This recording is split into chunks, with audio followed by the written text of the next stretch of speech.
Hey, welcome to the Weed Out, where we weed out the bullshit and talk about the stuff in your backyard. I'm Spencer Fox Peterson. Joanna's out today, but we have an excellent guest, Mike Crawford of the Young Jurks, a podcast based out of Massachusetts as well. They talk about the cannabis industry, legalization, and all the things that come along with it. And most recently, one of our favorite topics, workers' rights issues, specifically in the cannabis industry. But honestly, the way I've listened to the last couple podcasts that you put out regarding the True Leave workers, most recently locally, there was a death of an employee due to unsafe working conditions in Holyoke at one of their warehouses where they do the pre-rolls and all that stuff. So this is being somebody that is in the food industry. These same working conditions can exist in the food industry. I'm fortunate enough to not work for hacks, so we're good there. But the job is still dangerous. So this really hit it home to me because this could happen in any industry. And I think personally, because of the anti-propaganda on weed, the boomer reefer madness stuff, people tend to give a shit less, even more about the worker in this scenario. And obviously they're not unionized for the most part. But anyways, Mike Crawford has been, and the Young Jurks podcast, we're going to link all this stuff in the show notes. So please go to the website, blah, blah, blah.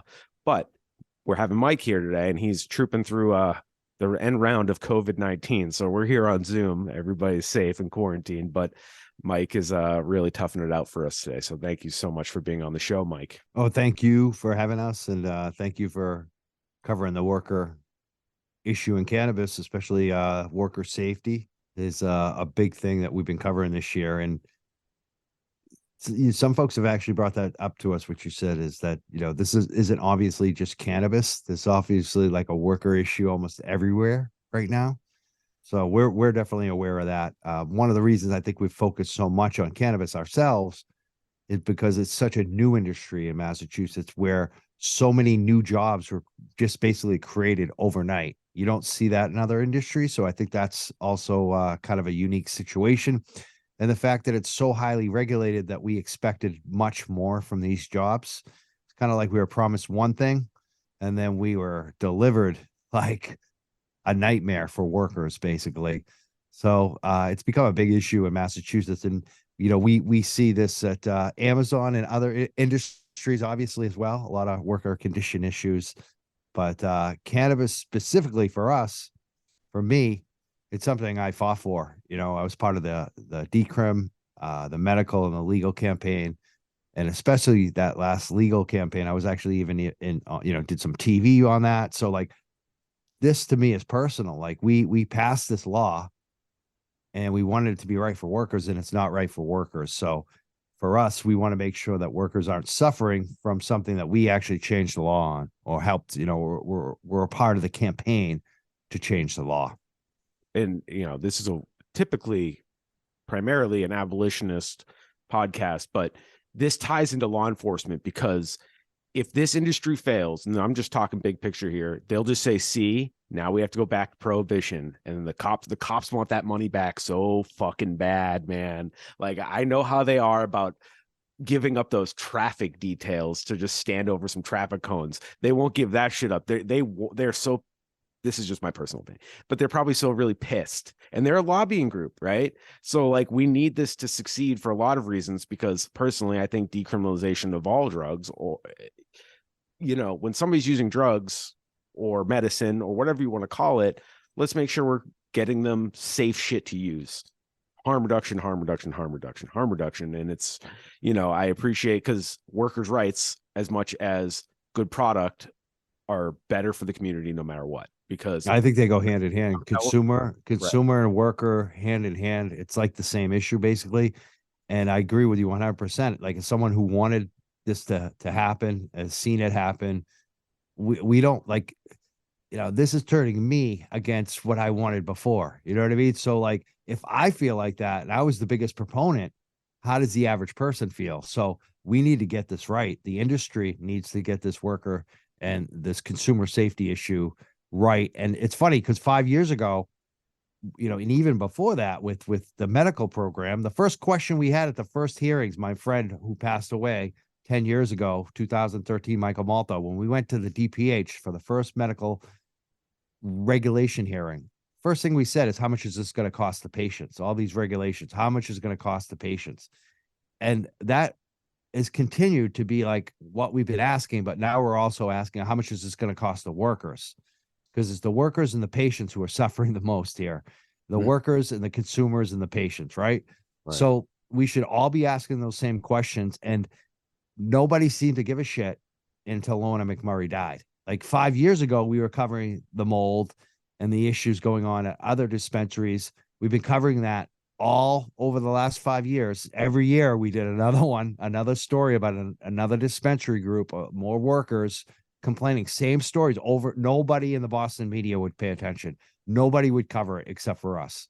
And then Lorna died. Just so everybody knows, Lorna was the employee that worked at the Holyoke where facility where she developed she passed away because of the conditions through bad air quality, essentially. I mean, you know more about it, but so Lorna McMurray was a true leaf worker that collapsed twice at work. Was taken out by ambulance twice for not being able to breathe. She was having breathing issues for several months. She posted about it on our Facebook page. The last time she was taken out by ambulance from that Holyoke cultivation site, she never made it home. She stayed in the hospital and then died at the hospital. So this is, what employees at other places had told us might happen. They had actually said, we're afraid someone's going to die before anyone pays attention to this. Right. And then Lorna died, and we found out, and we broke that story, and it went everywhere. It went locally, nationally, from Western Mass to Boston to California and Florida and everywhere in between. It's been covered. So that story broke through, and I think a lot of people are now aware that there's an issue in the industry. A lot of regulators, for the first time, are aware that there's an issue. A lot of journalists, for the first time, are aware. So this is like all new for a lot of people. We've been covering this for, like I said, over 5 years. And even before that, what's the cost to patients? But now it's what's the cost to workers and also consumer too. Yeah, it's all the same, right? It's screwing like the people that usually care most about, which is the consumer, the patient, and the worker. And they track like even how much you're using. They don't do that with alcohol or buying. There's a tracking system for how much you're buying. Like you can only buy so much in a 60-day window, which I guess I understand, but like you don't do that with alcohol. I could literally fill up my whole basement with as much whiskey as I want. I could blow up my house with the amount of whiskey. Yeah, they don't need to do that because alcohol is actually legal, like across the board. Right. Cannabis is like semi-legal. Like even after all these initiatives and laws that we passed, even in Massachusetts, it's not legal enough. The fact that they have to have those limits that you just mentioned, why are they doing that? Well, they're worried that you're going to buy 1 million pounds of it and turn around and sell it on the street. Well, that's crazy. Number one, that's not happening. So they're creating rules that don't even they're trying to protect the large business interests while there's plenty of people, in my opinion. And that rule, it's not even protecting them. They're protecting the children. Right. And the children, it's like nobody is turning around and selling eights that go for $60 on the legal market for $20 on the street to children. Like that, no one's going to lose money and sell weed to children. Absolutely. Like that just, so it doesn't make sense. That's what I'm trying. Like a lot of the regulations, there's a cost to it. The patients, the workers, the consumers are the ones who get gouged. And half the time it's for no good reason. It's for something that doesn't even make any sense. It was a worry about the children, and the children can still get it on the street illegally for a less price than you can get it at a dispensary. So, children aren't buying. It's like children don't buy, they don't buy alcohol from a liquor store generally because it's much harder to do. So what do? They try to get a parent to get it. I mean, they sip it out of the liquor cabinet, just like they're going to some buds out of like, hey, listen, kids are going to do, I mean, this is probably getting off topic. Sorry. But again, like what you're saying, it's like, that's not even really solving the issue. It's just window dressing.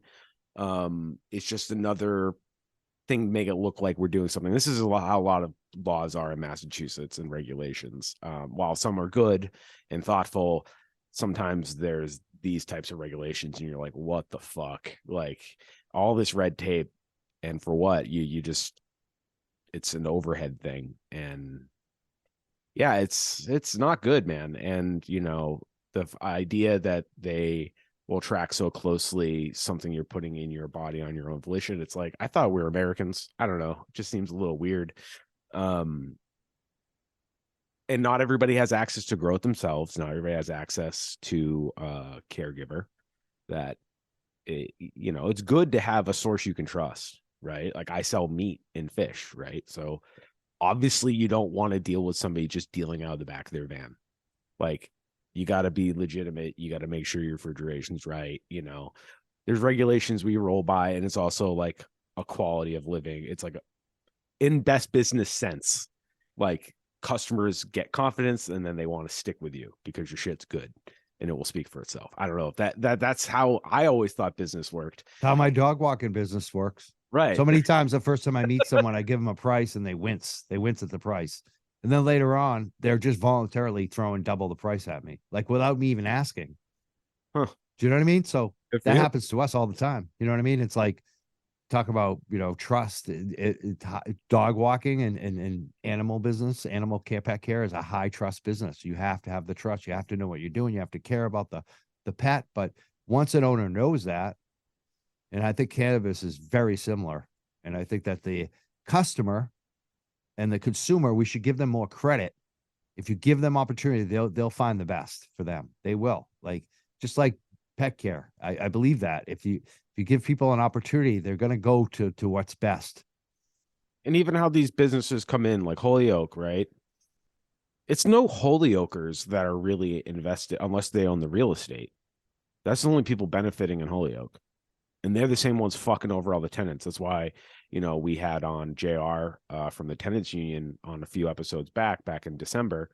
And, it's frustrating that how much time is spent in city council talked about like which company they're going to let come in next. It's like, first of all, diversify your portfolio. This industry is going to fucking collapse if we just keep putting more and more weed stuff places. And yeah, and it's not even great. We had somebody fucking die in this city, but can we like make sure the landlords are getting rid of their trash and vermin problem, and that pipes work, and that the trash gets picked up, and so for us, it's like there wasn't much economic opportunity. So when marijuana became legal, it was a boon short term, I think, but they're still focusing on spending a lot of time and resources courting more weed business, especially the larger scale. We need to change it on the state level. It's a broken system. Right now, you need to wait 3 to 5 years. You need to have a location that you either own that's empty for 3 to 5 years that you're not using, or you have to rent it. Imagine paying rent for 3 to 5 years on a business location and you can't use it. And at the end of the rainbow, you may get licensed or you may not. If you don't get licensed, you lose everything that you invested. That's what's going on in cannabis. That's the problem. And who can do that? The only ones who can do that are highly leveraged, big multinational companies like that are on, trading on the stock market. And most of them are scams. Most of them are debted out. They're run by Capitalist. Let's just call them crooked. Even crooked is even probably too nice. There was a word, some of them are, I'm going to call them criminal gains at this. Like they are crime gains. Like if you look at True Leaf, look into True Leaf. I mean, how do you explain Curaleaf and True Leaf? If you look at the past history, where they came from, where the money came from, they sure look like legal crime gains that trade on the stock market. That's what they look like to me. And so that's the only ones that you can really have in this industry. We've failed as a state, like even beyond Holyoke, the city is caught. They're trying to get their revenue, but it's really the state has set this up. And we have a great opportunity right now because what's happening is people are getting laid off and these companies are going to shit. And the legislators are starting to notice. The power players, even at the CCC, are starting to notice. And the pressure is going to be on them to fix this because the tax revenues are going to start declining if they haven't already. And when that happens, we have a great opportunity. We need to open this up like the state of Maine has done for their medical program. They have 3,000 plus small caregivers. It takes 6 months or less to open, to get licensed, where you can serve a patient in 6 months. You're all good. Massachusetts, you're still waiting 3 to 5 years if you ever get open. Mhm. Everyone gets open in Maine that wants to, that goes through the process. That's what we need. We need it licensed where, like you said, we want to make sure people are following the basic guidelines, but we don't have to be out of control. And that means cutting all these regulations down big time and only the ones that matter, which are health and safety of the workers and the consumers. If it isn't that, then get rid of it. So for everybody listening at home, this is a reminder because, Joanne and I specifically get accused of, well, not even accused. We get labeled as a communist, anarchists, abolitionists, which I think we actually probably are all three. But they miss that in a lot of ways. We're pretty fucking conservative. Like, it's about figuring out the best way forward. It's not about team sport. It's about, is this shit gonna kill people? And other than the idea of smoking, yes, you can always that's obviously the age-old argument. Like, smoking anything's bad for you. But that's exactly what my dad, for example, would say, a conservative. He would say, then why do they even have regulations on cigarettes? They're going to kill you anyways, as he's smoking. But yeah, I mean, in a lot of ways, this is a conservative value. It's like sometimes overthinking and putting too much policy or putting policy in the wrong direction needs to be pulled back. And, we need to go to less government involvement or just different kind of government involvement. Right. Like look at this same cannabis issue. I think we should lessen almost all the regulations in cannabis, especially the ones that don't matter. Right. Like the plastic packaging that they mandate, God. which creates a lot of junk. Junk. Like, get rid of that stuff. Right. Get rid of the metric tag. Get rid of all that BS. But things that they don't have regulations on right now are worker safety. Right. So some things they actually need to increase the regulation on. They need to actually make sure that workers aren't dying on the job. Right. But on most of this stuff, they need to get rid of because it's not, it's wasteful. It's a joke. It's not what anyone wants. Right. And again, where this worker solidarity and marijuana regulation kind of is a similar argument to abolition. It's like, hey guys, we want a better, safer community, and the shit we've been doing don't work. And yes, that means we're going to conserve, aka defund, the armed people, the militia, the fucking militarized police. Like, how is this good for anything, right? Like, this is only, do we have is Canada fucking invading us? No. So like, we don't fucking need this.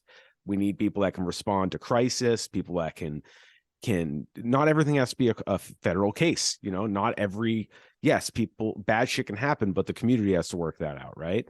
And if you are growing your food, growing your marijuana as much as you can locally, you see that person day to day that's creating that worker, that laborer, you see them, there's a trust there, and they want to do right by you and you want to do right by them.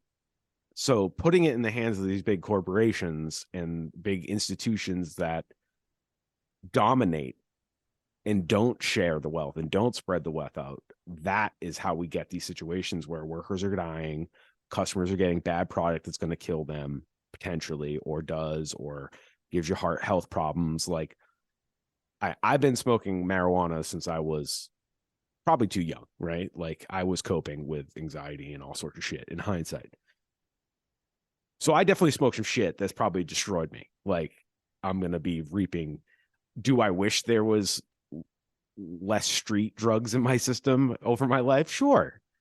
But like, at this point, the more stories I read about the bigger cannabis, I'm skeptical of smoking that weed. I almost would rather go to my dealer back in the day, the plug back in the day. Like, that guy knew a guy. It was actually a little safer in a way.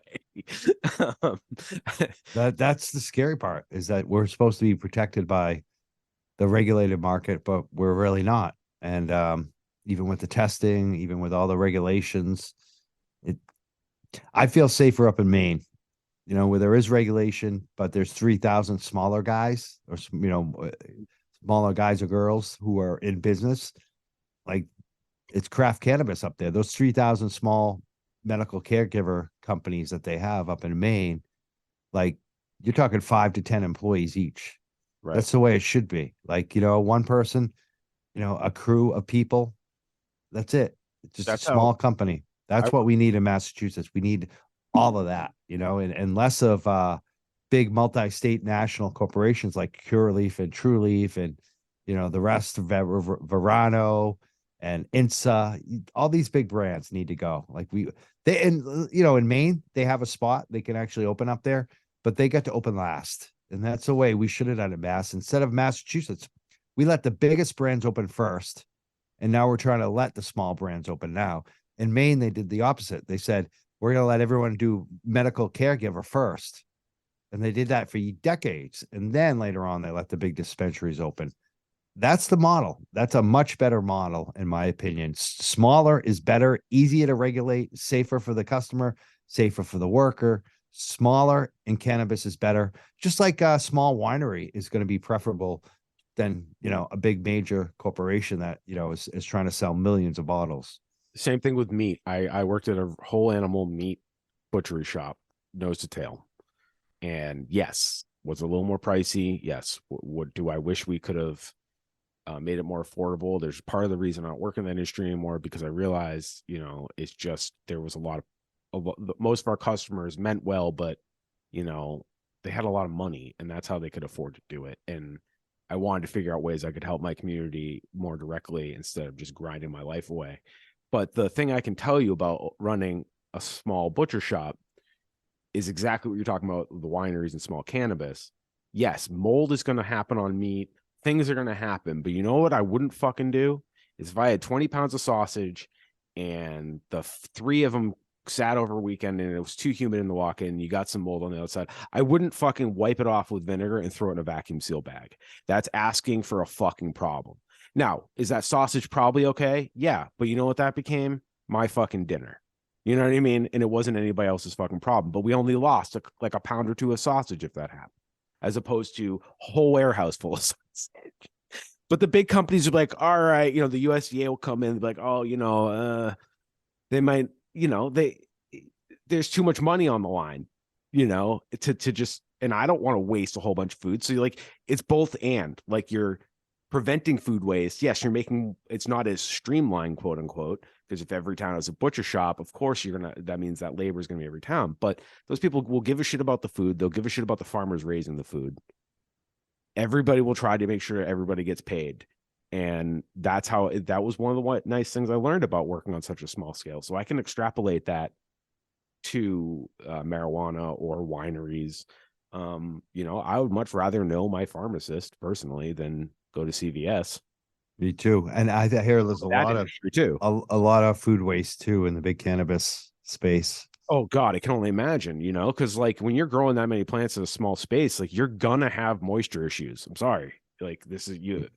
Nature will find a way. Mold will find a fucking way, right? And so won't mice and rats when you have tons of corn syrup and chocolate and flour all sitting around. Yeah. Right. Tons of it.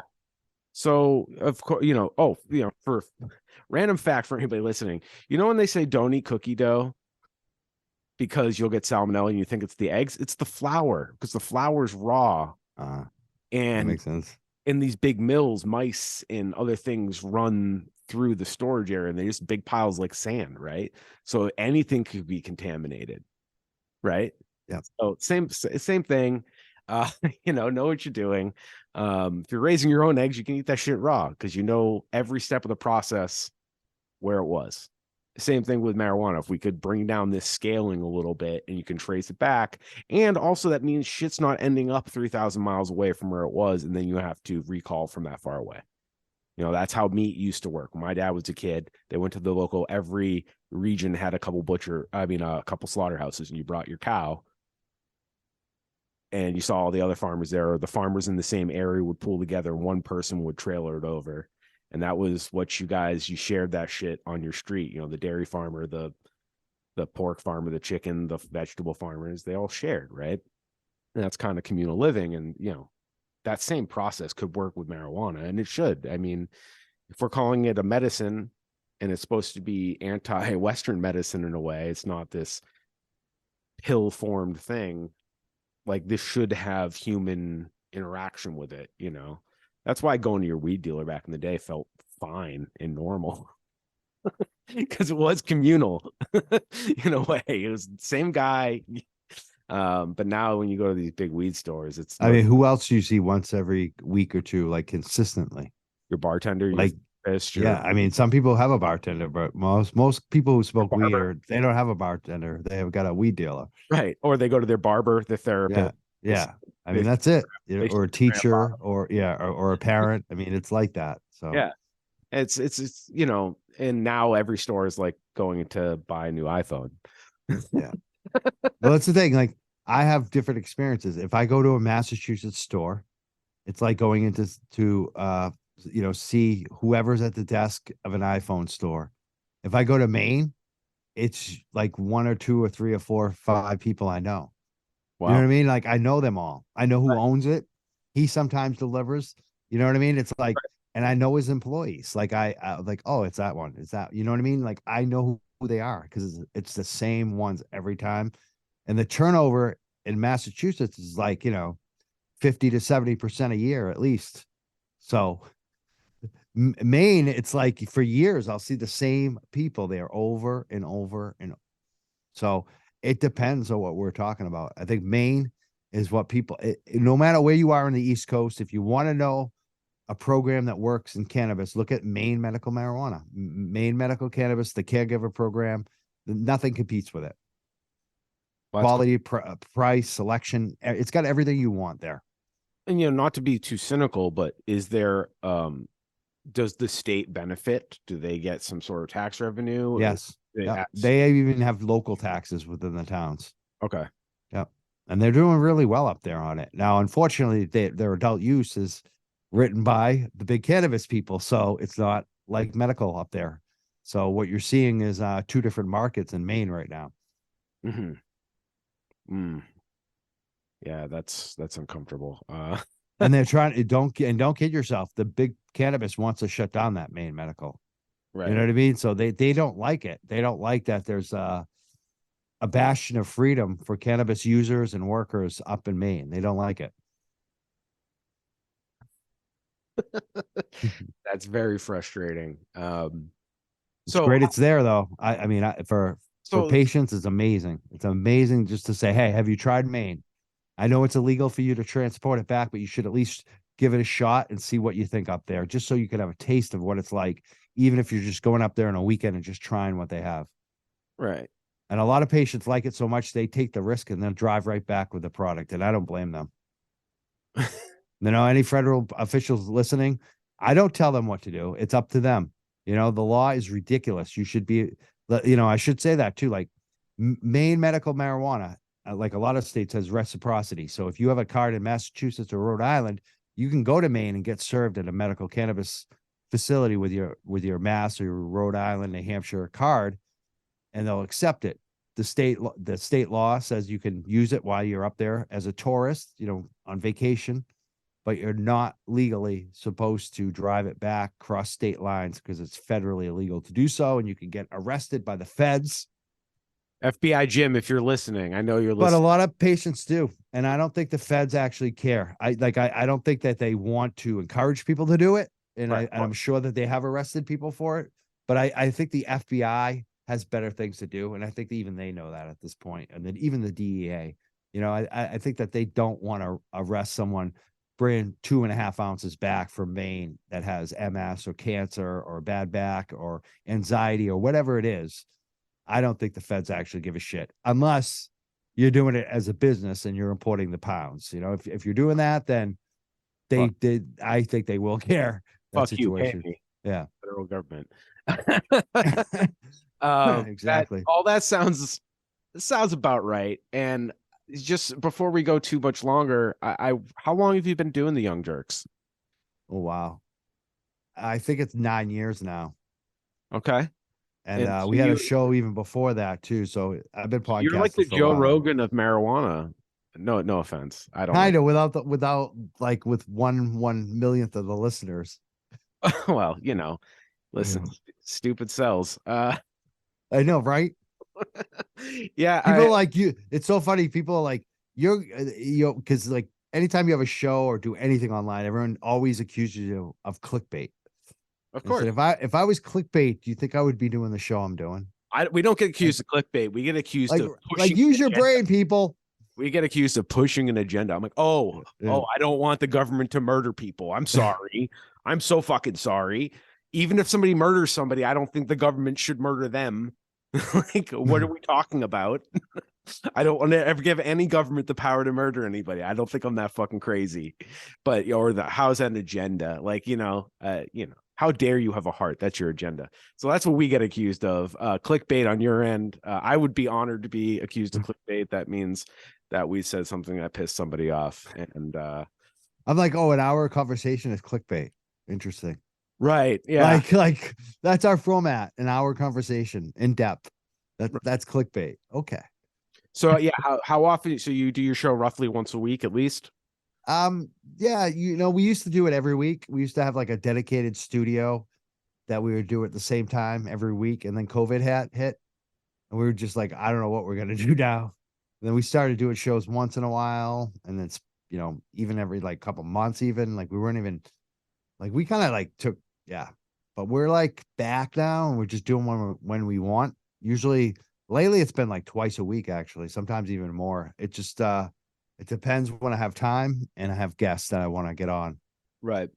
Yeah, Joanne and I, we shoot for once a week. And there's no shortage of news to discuss, and there's no short. It's just like, where do I sit my time?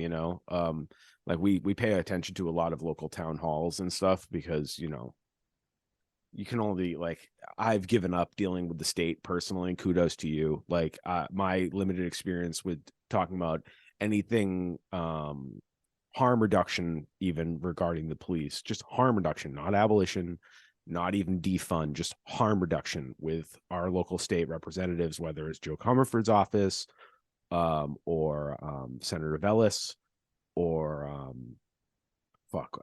Pat Duffy from my district. They're fucking they refuse to have an imagination about the only office that gave us any time of day about cops being inappropriate was Lindsay Sabados's office. And it's just like, I don't know how to talk to y'all about this. Like, your heads are in the clouds about big business and shit. You don't care that the police locally every town is run like a mafia. I mean, Holyoke, we had a counselor call it out. He called them a gang, called the police a gang. And the response by the police, the chief, and the Captain Moriarty, the GoBot Goebbels, as I call him, he's the official voice of the Holyoke police. They said that they should recuse themselves from any votes regarding the police because they're biased against them. It's like, dude, that's his job. His job is literally to fucking criticize what needs to be criticized. And if you're acting like a gang, and then this is your response, and to say you're not a gang, or you're saying a duly elected, democratically elected person is criticizing you, therefore they cannot decide on your funding. That sounds like some gangster shit. Right? That's some gangster shit. That's what it is. I see it all the time. I see some activists supposedly doing that shit all the time. That's like the gang. I'm not gonna say any names, but I don't want to stir any drama today. But it's like that Donald Trump shit for the episode. Like that Donald Trump shit. Oh, 45? Yeah, that's all it is. It's like gangster shit. It's like that's all Donald Trump does. It's like next the new week, thing now. I might get in some trouble. It would be a shame if my people showed up. Yeah. Nice city you have there. And that's basically what Holyoke and Greenfield most recently has done, some egregious stuff where they basically have said, nice city you have there. Be a shame if something happened to it. That's some Donald Trump shit. Their night duty. And of course, like Joanna and I at the Weed Out, our stance is good, fine, whatever. Like, what does it matter? You're going to show up an hour later and take some notes and probably get it wrong. Like, your clearance rate is dog shit, and half your officers are drunk and fly Confederate flags. Like, we don't fucking want you on that job. So, of course, it freaked out all the citizens, though. It's effective, your safety. Yeah. And that's exactly how marijuana was prohibited for so long. Prohibited, sorry. Oh, it's law enforcement 100%. Like if we even look at the decrim campaign and the medical campaign, who campaigned against it, who put money against it? Everyone's like, it's big pharma. Nope. You know who it was? It was pretty simple who it was. It was the district attorneys and cops. and That's who it was. That's who funded the lobby for campaign canine against it. dogs and the lobby Yep. for canine dogs. Yeah. And some of those like drug testing companies. You know what I Oh, mean? Like, so like go work at Big Y, you have to take a piss yeah, test. Those companies. yeah. Like the big company, like they're one of them's run by like this DuPont guy. Oh, Like that's it. Those, go in. and then there's like these, the think tank anti-drug guys, like Or Kevin Sabet, like that. They're all the same. I mean, it's just government funded to be against cannabis. That's who it is, and its cops are lead that by far. definitely, yeah. I mean, because that's easy. That's easy pickings. Like, first of all, dealing with somebody stoned, not very hard. Like alcohol. They Alcohol's love cannabis users. They're so friendly, and they pay their fines. They show up on court. They show up to court, and they don't cause right. problems. Yeah, I can't remember the last time. I mean, I'm sure it's happened, but I can't remember the last time somebody was accused of smoking a blunt and then getting in a fist fight. Yeah, I yeah. can't remember. Maybe They don't piss all over the cell. They don't. They're just such pleasant people to arrest. I mean, unfortunately, the only times I've been black bagged and dragged into a police station was because of marijuana in New York Me City. too. Story. I didn't get black bag, but I've been arrested Oh, for I got black cannabis. bagged essentially. Basically, what happened was, so I was playing a gig. This is a funny story. So I was a guitar player back then, not a very good one, but hey, I made money. So therefore, suck it, all the kids I grew up with, who said you'll never make money. I didn't make much, but I play a gig at a pretty decent sized club in like just above Chinatown in New York, right near the federal courthouse, unfortunately. And basically, I get off stage. My roommate's there. He wasn't in the band. He wasn't involved in anything. He's just a roommate that you have in New York City. He had a blunt rolled, and we go for a walk around the fucking alleyway. And right before we did that, I go, you know what? I'm gonna put my backpack in my car. I had my car in Manhattan on a Friday night. Lock my shit in my car, and it had paraphernalia and probably like an ounce of weed or something in there that probably shouldn't have been there. New York at the time was, I mean, it's still legal in New York, but it was like any amount, you're going to jail. And so I put that bag away, and I gave my keys to my roommate because he had pockets or a backpack. So I had my keys, and we're finishing the blunt, and I flick it. It was like the nub, very end. I flick it. Next thing I know, face against the fucking door, two big dudes, plain clothes. They flash open their badge, and I'm just in the back of a car on the way to the precinct. It like that for a fucking roach. And it's like that's some Nazi shit. And that was basically the beginning of my abolition journey, because sitting in the back of that car, having dealt with cops in the past, and it been, because I'm a white person, probably relatively okay, even though they were trying to get me and wanted to find a reason to arrest us as young men doing young men stupid shit. This time was like, oh fuck, like doesn't matter what your rights are, they can just do it and they can make you disappear. And then as I got down the abolition journey, seeing how often indigenous and black women and trans people go missing, and it's like, oh wait a second, it's probably the fucking cops. Off duty, on duty, doesn't matter. Like, these are the types of people that would fucking do that. They're willing to do a job where they're just going to snatch people off the street for a fucking roach. You know what I mean? And, of course, like the whole thing my time in the system was really easy. I'm a white guy living in Brooklyn. Like, they probably thought I was some rich kid. So they're like, listen, 6 months, stay out of trouble, case continued or discontinued or whatever they fucking say. And yeah, and just seeing how everybody else in there was in there for weed was black, and I was like the only white guy, and they just like let me go, and everybody else was getting arraigned and all that shit. And it's just like, you got to be fucking kidding me. So it is a racket is what I'm saying, and specifically they go after poor people because they know they can't pay. And then they rack up fines and fees and end up a slave in the felony system. So it's good that marijuana is becoming legalized and the feds don't care as much. But what sucks is bias can still be brought into play. And I guarantee the only people getting arrested for marijuana in Massachusetts right now are probably not white. Right? I don't know if you've heard. I'd be curious on maybe a different episode. We talk about more about how it's affected the court system, if there's been any talk, because I haven't looked into that. I'm just spitballing right I mean, now. there's less cases, obviously, So I'm you know, wondering how all they the feel about no that. possession. Right. But I guess fentanyl is going up, so that's the drug du jour these days. I don't know if you've noticed the uptick in fentanyl stories in the last 2-3 years.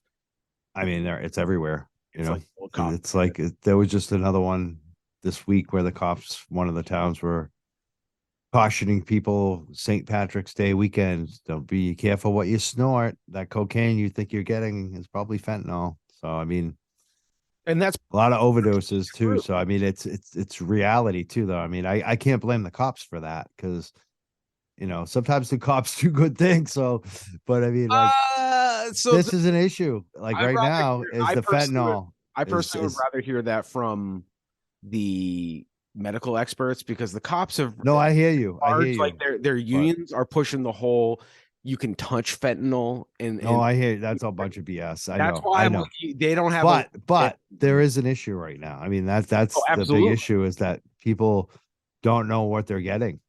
right. It's killing people. So Fentanyl is a it's lot very easier. scary out there.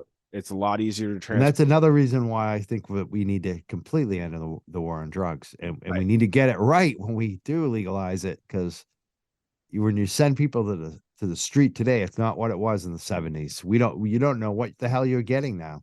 Right. And no, I agree with you. The war on drugs, like the police, yes, cautioning the public about, hey, there's fentanyl in the cocaine system. It's great.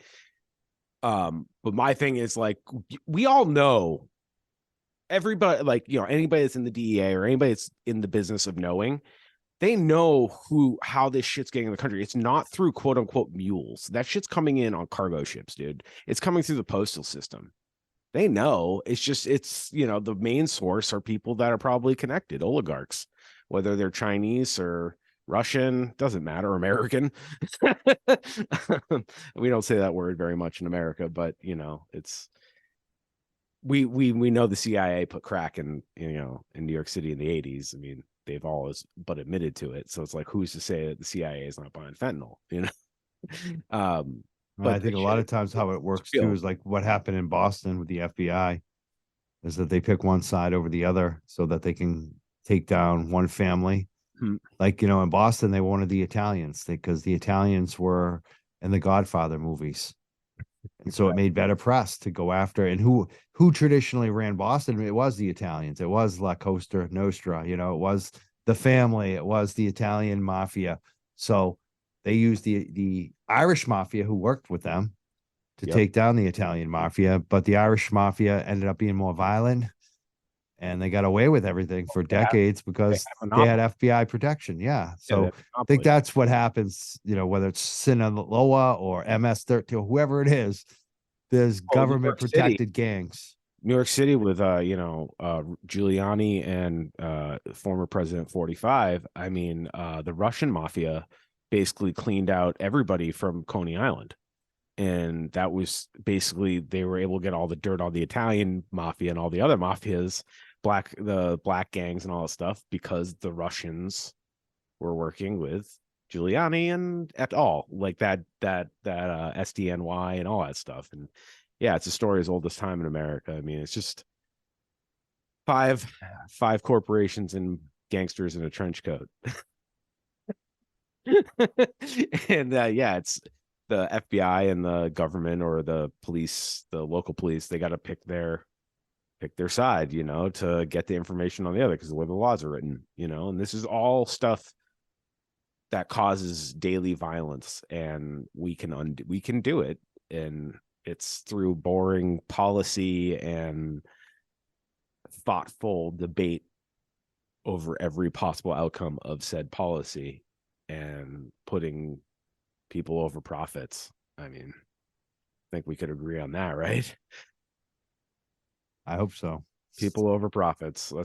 That's really it. And In again, cannabis, that has to happen, you know? And it turns out that treat your people poorly is not good for business either, you know, especially in cannabis. nope, it is not good for your business. I mean, look, I've worked in restaurants my whole life, food service, and businesses that treat their employees shitty don't last. Bingo. You might get the bump in the beginning. Like they may work out for a year or two, but over the long term, you're right. They don't last. And like even in hindsight, some of the bosses I didn't love working for, but the reason they're able to keep staff is because they actually pay them relatively well compared to the Bingo. market. And again, they're constrained by the market. If there's a bottom, that's going to pull the top down, right? So in the middle and the top down. But getting confused about their, maybe they have OCD or something personally going on. In hindsight, it's like, okay, I can understand. We just didn't mesh great, right? Certain restaurant owners I work for, it's like, it's just not my personality type. We didn't fit. But you know what? Check always cleared. Dude, if like he was in a pinch and needed your work, somebody called out, he would pay you extra, like understood the leverage, probably wouldn't have welcomed unions. I don't think I've ever had a boss that would be happy about hearing about it. Especially in the restaurant industry. Nobody wants that. Absolutely fucking not. Because if It's such a low margin business too. It's a high restaurants, even the high end ones are like it's high volume, low margin. You know what I mean? That's how you make your money. It's hard. It's a very difficult industry. And it's like cannabis too. Cannabis is the same thing. And what is it? It's labor intensive too. Mm-hmm. You need labor to labor. run a restaurant. You need labor in cannabis. Yeah, it's essential. Yeah, and if you have low turnover, which most restaurants I've worked at that are good.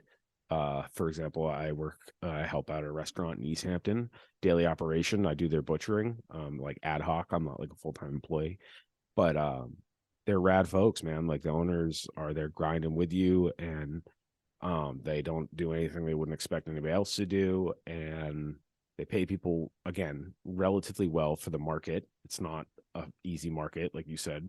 I love that we're talking about restaurant business because I think cannabis and restaurants are equivalent in a way because of the labor and the fact that a lot of things you just said that it does make sense. Like I think that's what we should do. Like with cannabis is make it more like restaurants. Like nobody wants to just have McDonald's.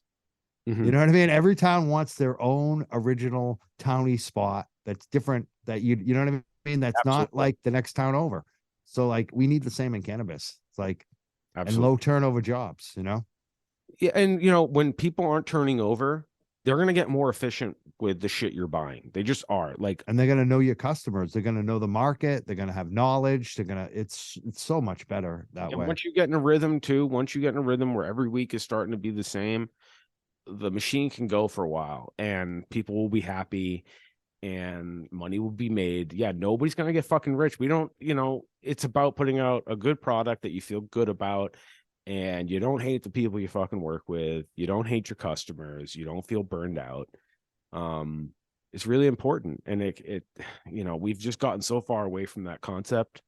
But that's a feature, not a bug of capitalism, hyper capitalism specifically, which is the last 50 years. So. We do need to get back the worker power, and thank you so much for highlighting. Thank you. Unfortunately, one of the things I would just bring up too, this is one of the reporters on the Shoestring asked me an interesting question, and it kind of in cannabis, and it brought up an idea in my mind. I'm not even sure if they intended it this way, but I think they might have. But right now they have these cannabis impact fees, where if they think there's a harmful fee from a dispensary opening, they can add an additional tax on top of the state and local city taxes that already exist. So for instance, if you open a dispensary in the very beginning, since there was only a few of them opening, created huge traffic delays. So a lot of these cities and towns had to hire detailed police to direct traffic. Right. They did that with in Northampton. Yeah. So the city of Northampton could charge extra to the applicant so that they would pay for the detail cop. Mm-hmm. Makes sense. That doesn't exist anymore because there's so many dispensaries open. However, I think that there is still one impact fee that has never been charged that I believe that should be charged, and it's on the largest operators. If you're a large cannabis grow, I believe that you should pay an impact fee. For the and environment, I mean. for the environment, for the workers, for the health and safety. Mhm. You know, like they're the ones who are actually causing the negative impacts in the cannabis industry. Let's be serious. It's just like oil. It's Yeah. it's the military industrial Just, complex. just like taxation, how you pay more tax as your income goes up. You know, we shouldn't be charging the same for these small operators compared to someone who's a mega operator in this space. We should Absolutely. charge them a lot more graduated tax. Progressive And tax rate, right? yeah, Oh, it's like, yeah. you know, So and during the Eisenhower days, or it was Truman or Eisenhower, dude, is that like 78% was the corporate fucking tax. So I'd like to see incentivize the that on the and largest, yeah, best the and largest profit cultivators in mass should get that tax. You know what I mean? Like tax them for more, those give for the an impact fee, and give some of that back to the smaller operators. who do you have in mind so people can shop with their wallet? Who do you have in Who mind in Massachusetts? That's who do the I like? or no, when you talk about these big companies, like who are these big companies? So maybe Oh, people True Leaf is number. I mean, True Leaf isn't huge in Massachusetts so much because they came late to the game and they're having issues. But you know, nationally, True Leaf, I would not. I will never shop or buy a True Leaf product. I don't think anyone should, or you know, there's any reason to buy a True Leaf product. And the same thing with Cureleaf. Those two companies have been shown they've been sued so many times by their employees. When you have that many lawsuits from your employees, when you have that many lawsuits from investors, from contractors, when you have that many questions about where your money came from, when you have that many questions about legal issues around your company, Mhm. you know, like real legal issues. Like, you know, if you look at Trueleaf, it started from the very beginning of that company. The CEO's husband right now is in federal prison right now for Trueleaf. that Cureleaf, there's CEO. an investigation for the Russian money. So those two companies, obviously, but I'd even go beyond them. I just say if they're a large, huge multinational, you should examine how do they treat their workers. Absolutely. I Are mean, they do they try to go into only states that the competition is very strict and they're the only ones, you know, basically in there, the large corporations? Then absolutely you not. know you got an anti-competitive company. Though that there's a certain group of companies that are like that. And there's an exact parallel. The USDA and the four major meat conglomerates. The USDA does not make decisions based on the best interest of the people. I can tell you for a fucking fact. Their rules and regulations are set up to literally strangle And small. that's the thing, you know, when you look at these and people wonder why, a lot of times, like, you know, with the regulators, if you're a cannabis control regulator, let's say an investigator, you might go into the Cureleaf and the head of, you know, compliance or the head of, you know, whatever at Cureleaf said, hey, I know you're only making like 70 grand a year for the state right now. When you want to leave there, give me your resume and we'll hire you at twice as much. What kind of message do you think that sends? And do you think that they're, you know, and the smaller guy, like my friend River Run Gardens, he's not going to be able to pay that kind of salary. He's not going to play those games. So guess who's going to get the fine? Guess who's going to get you know, the smaller guy? Mhm. And you know, I would say someone like River Run Gardens, you know, I love them, a micro grow. You're seeing them everywhere in the stores right now. That's the type of company that should not be paying any impact fee. They should be getting some money back from the state. Like we need to support those guys. They're kicking ass. They got good product, you know, and unfortunately, they're probably not going to make it. And Cureleaf will probably make it. And that's why we should be taking money from Cureleaf and giving it to the smaller guys. That's completely reasonable in my mind. And again, as much as we focus on the workers' protections, and then everything else flows from that. If you're taking care of the workers will make sure the product is good and handled. And yes, obviously we have to have controls on the finished product, but the controls have to make fucking sense. And there are other models, like you mentioned in Maine. We'll go back to there. There's other models. I'm sure there's other places throughout the country that you've spoken about on your show. So this is a good time to remind everybody that we're talking to Mike Crawford of the Young Jurks, and you can find where can everybody find you? What's your handles, et cetera, et cetera? On Twitter at the Young Jerks. We're also on Facebook at the Young Jerks. I'm also on LinkedIn. You can stream us basically, anywhere where you find videos, YouTube, all those places. But we're also on podcasts, iTunes, and all the usual podcasts and spots too. Just do a Google search. The Young Jerks, Jurks is how we spell it. You'll find us. And please go check out their content, because they could talk. There's plenty more in depth about the good stuff, the ideas and regulations, the workers' rights issues, the breaking news, the holding regulators to task, getting to know these people's names, because regulations and laws and business stuff, it's kind of boring and dry, really, but it has real life dangerous, awful outcomes. So it's easy to be overwhelmed learning about how our government regulates things or how the lobbyists work. But that's why great podcasts like the Young Jerks exist. And this is intersectional with foods rights and decommodifying housing, and water rights. This is all the same argument. It's all the same shit.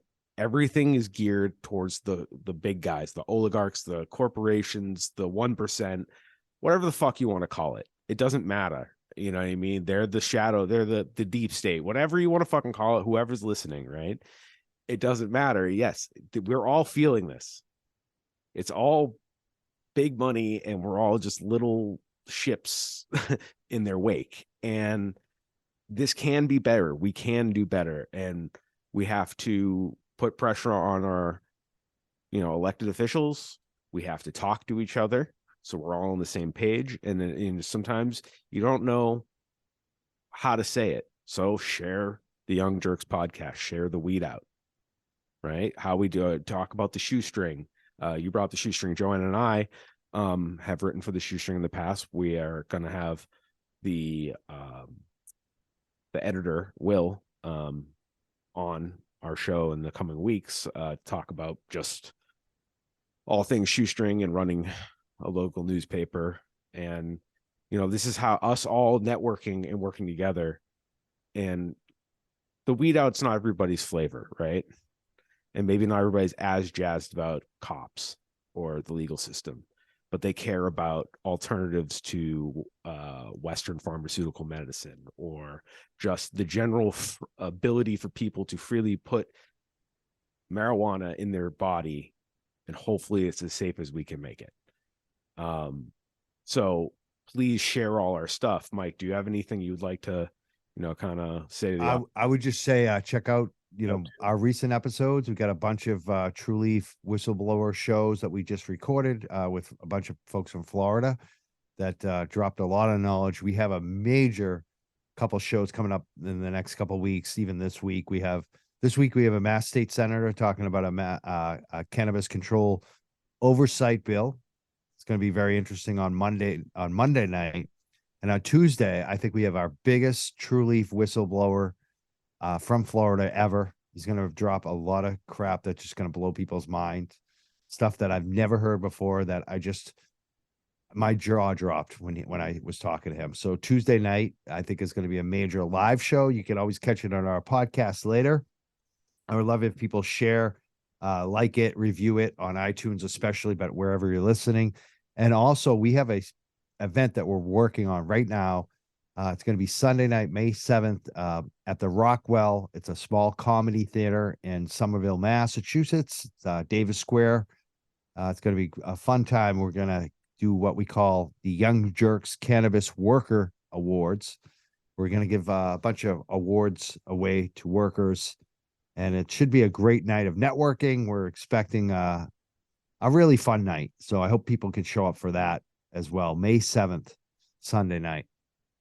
Great. And well, as always, we'll share all these details that we talked about, any relevant articles when we listen back through. We'll post it on our show notes on our website, theweedout.com. You can find us on all the normal platforms. On Twitter, where Young Jerks and the Weed Out have a lot of back and forth. We share some of the same trolls, actually. Love them though. Love them. Drive that engagement up, baby. But I like when they bump our shit. oh, it's the best. It's the best. Thank you, sir. I even put one of them up on It's almost post on our always Twitter. dude. That's Yeah. it's literally always I about. love the reviews, especially. Oh, yeah, we have one. We only have one. Oh, that's a good time to remind everybody.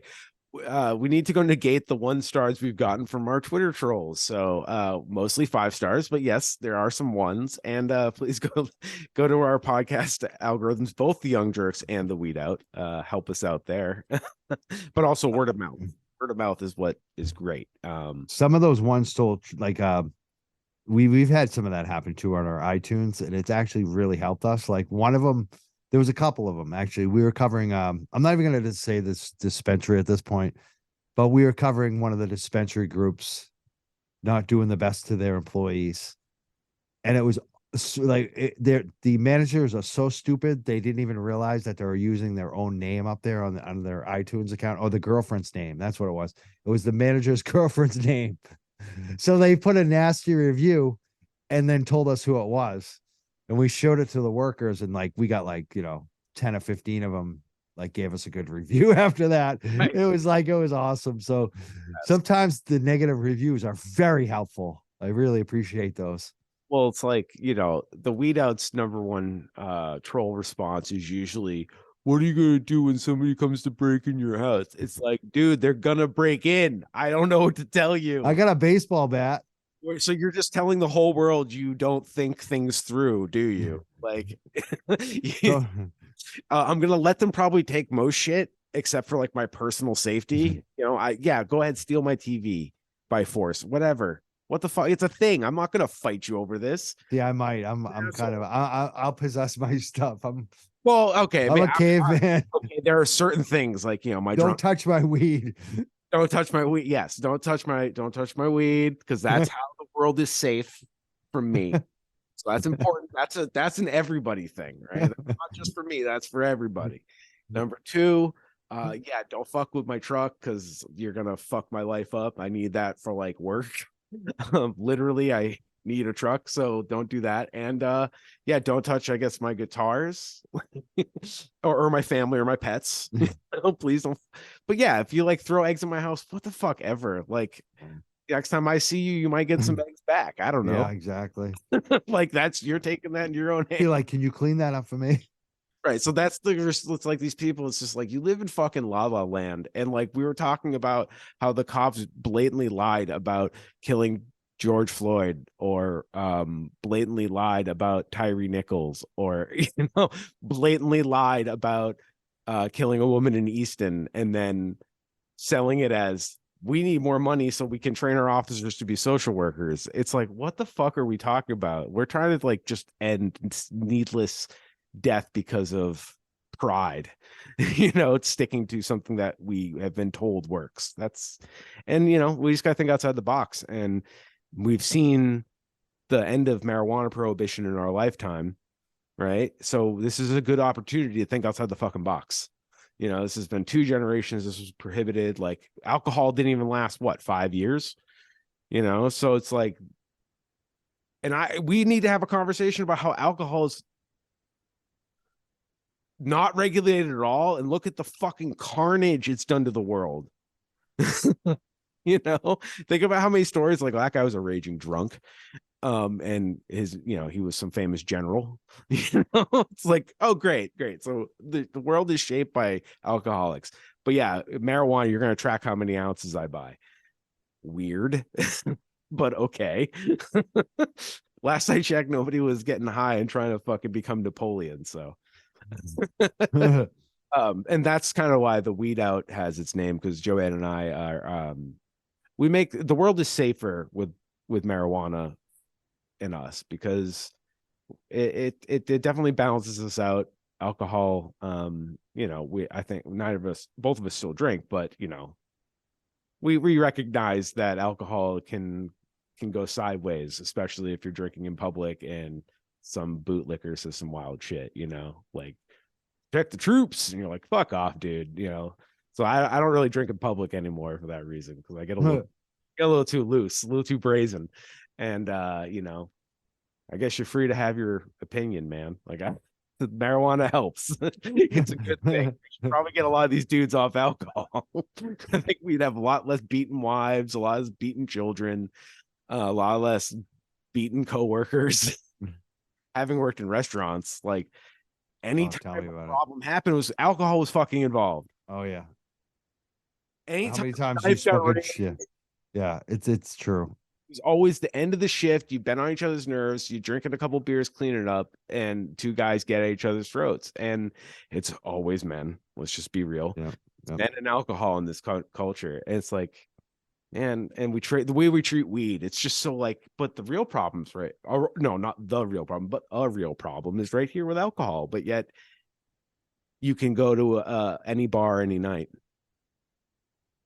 or any liquor store or convenience store or wherever, get as much booze as you want, drive home. And there's no other options because there's not really public transportation in our country. Everything is cars based. So, and then we have these strict penalties for DUI, which I'm convinced is just a money laundering operation for police, and it doesn't actually solve people drinking and driving. I don't know. That's my rambling on why I don't understand why we're so mean to weed use and not alcohol use. And I don't think we should be punitive to alcohol use. It's just, let's face the demon the way it is, right? Yep. So again, dude, thank you so much for like giving us time. Thank you. And this was a really fun conversation. I hope we get to do it again. Definitely. And thank you so much. We will share this everywhere. And everybody, thanks for listening in.